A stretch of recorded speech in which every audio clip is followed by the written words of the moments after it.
Ramogi kinde ma duoko koro iwinjo kaka jolony ogolo wi penjono en ni riwruok makedo kata maketo piny owacho tesre Montele kod jatend Wiper Kalonzo Musyoka koro sundo mondo piny owacho ochak chenro mar chuogo duol ma ochung' ne yiero e thurka IEBC. Jotelo wacho ni deko mar loso IEBC en mano mobalo kod dwaro mar Jokenya. Kaka jafwambo marwa Wenga lero, kwethno bende oseyo piny owacho mar Kenya Kwanza kuom ndicho kod nek ma oyaye masani koro timonewa e thurka. Higni ariyo osekalo ka duol mar IEBC ni nono kendo onge teko mar bago yiero moro amora. Mae tok chenro mar chuga put na oyudi kod ng'ikruok moro matin tok kweth mar Azimio kunyore paro ewi jago margi mane onego bed jakanyo ya putno mabiro ndiko commissioners manyien mag IEBC. Kata kamano thuolo koro nitie bang' doho chiwo yo gino mane omiyo Kalonzo Musyoka owuok tung'uswo gi piny owacho. Imeweka wazi kwamba Bwana Ruto, rais wa jamhuri kwa wakati huu, ni kama hana nia kabisa la kuhakikisha kwamba Kenya inapata tume mpya. So we are here today as the opposition to demand immediate gazettement of the IEBC selection panel, who should move with speed to put in place the new IEBC, and we should stop these shenanigans and sideshows that have caused the delay for all this period.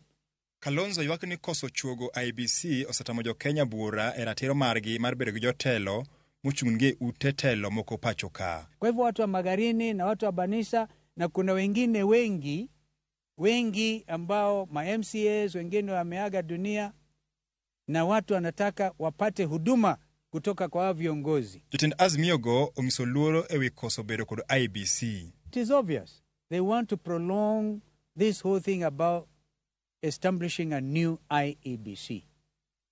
We say it plainly so that even our diplomatic colleagues, heads of missions accredited to Kenya, please take note. Istigo bende kwethno ne onyiso ding kod weche mag nek masani dhi nyime e thurka kagisiemo mokalo piny owacho kuom mago duto mosebedo kadhi nyime kendo timre e pacho ka. The Inspector General of the Kenya Police and the Minister for Interior and National Administration should be held accountable for overseeing a service that has gone rogue, with a focus on serving the interests of a few political elite at the expense of Kenyan security. Illegally obtained records have been used to track down, harass, threaten, abduct, and support extrajudicial killings of Kenyans seen to be anti-Kenya Kwanza regime and its leaders.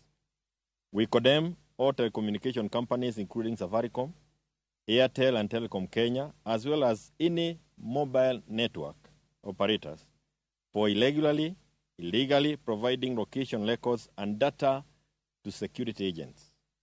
Please be aware that you too will be held criminally culpable and responsible for the harassment of Kenyans and the abductions and the extrajudicial killings. Wenga, Ramogi TV, Nairobi.